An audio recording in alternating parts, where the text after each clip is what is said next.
Let's talk a little bit about post-meditation. That's meditating not on the cushion, but somewhere in the rest of your life during the day. The very idea of meditating off the cushion bothers some folks. I'm not sure why, but let me be perfectly clear. I think that's what Nixon said, but I'm going to try to actually be clear. I'm not suggesting you give up meditating on the cushion. Do it.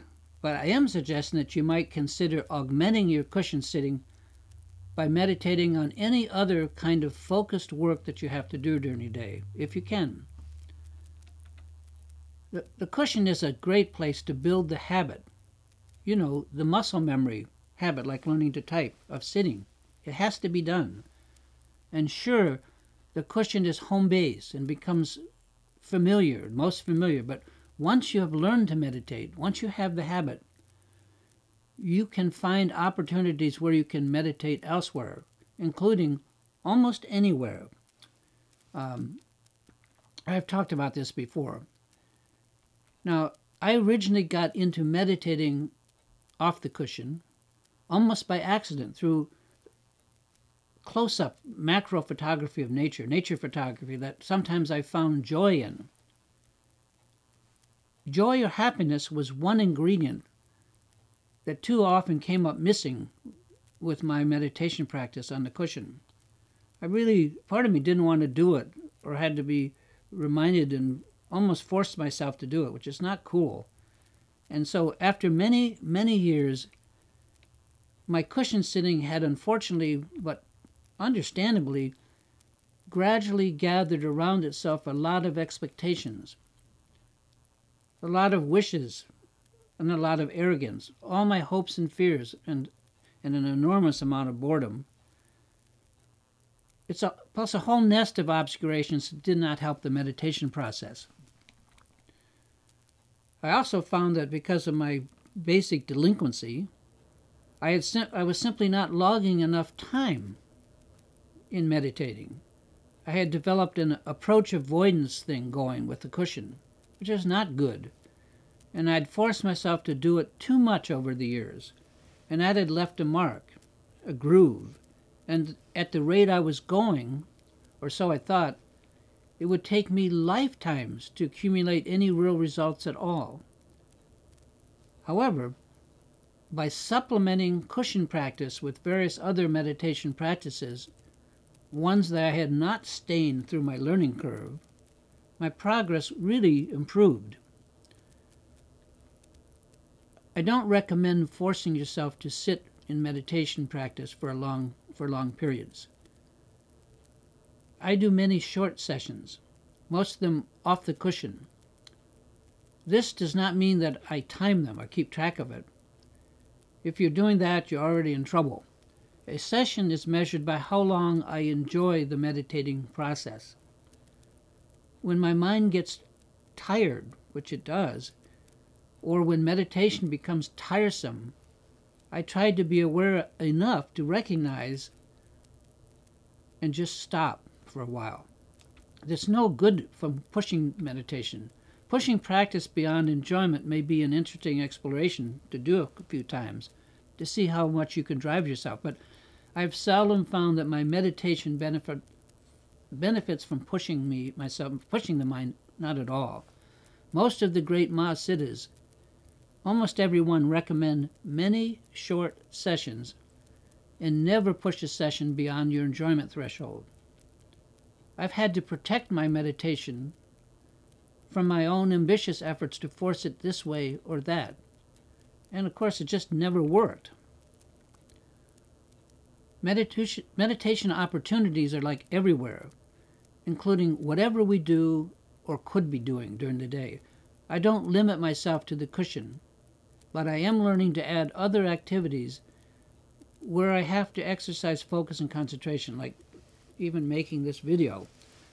I've gradually added writing to the list of activities that I'm able to use as an object of meditation.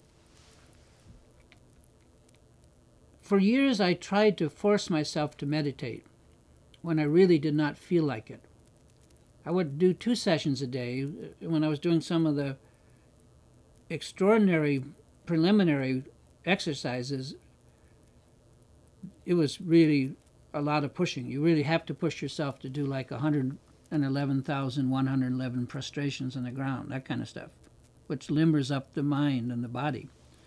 But anyway, at many times there was little to no joy in it.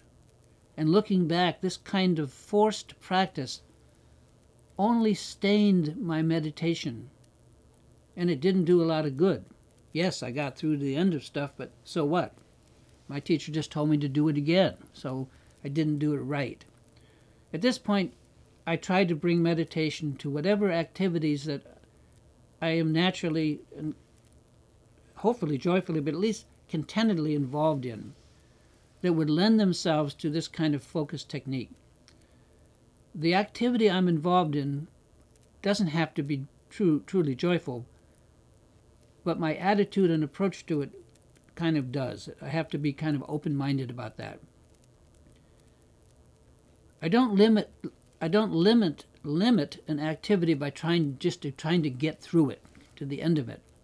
That's not the way to do it. You know, to be done in a hurry so I can go have lunch, or so I can go do something that I feel like doing, something that sounds a lot more fun than sitting for half an hour and watching a clock. Not a good behavior. There are no good or bad activities. That's what I find. There are only good or bad attitudes on my part. Even if I'm cleaning the toilet, there's no reason I can't do it attentively and joyfully. And why joyfully? Well, I have to do it anyway, so why not? What good does bitching and moaning about what I have to do bring me? So this is where the Zen Buddhists have so much to contribute, because they point out that there are few, if any, objects or subjects that do not lend themselves to meditation. The world is full of these. Looking forward to a joyful activity, one I like, while wishing the one I'm now doing would get over quick, is pointless. If I can just relax and find joy in, or at least be content with whatever I'm doing, then I wouldn't even have to have favorites.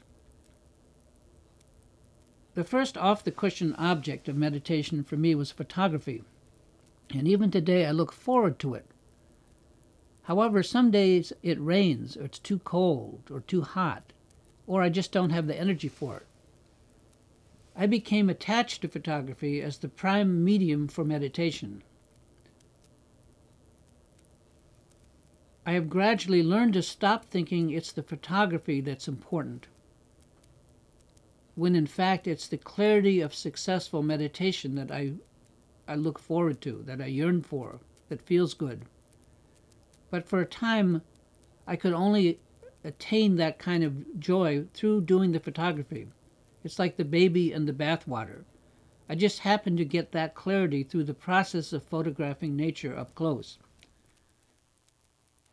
On rainy days, instead of photographing, I'll sometimes work on organizing or finishing photos that I've previously taken. And this too involves concentrated and careful work. So it's a good subject for meditation. And the result is that when I do it, pretty soon my mind is clear and I feel like myself, and so on. In other words, it's the familiar baby in the bathwater syndrome.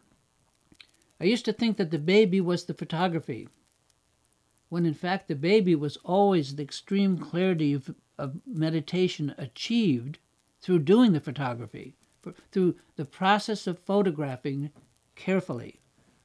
And this is an important point. It is the clarity that insight meditation brings that's precious. and portable, and I'm learning to invoke that activity like in more things that I do every day.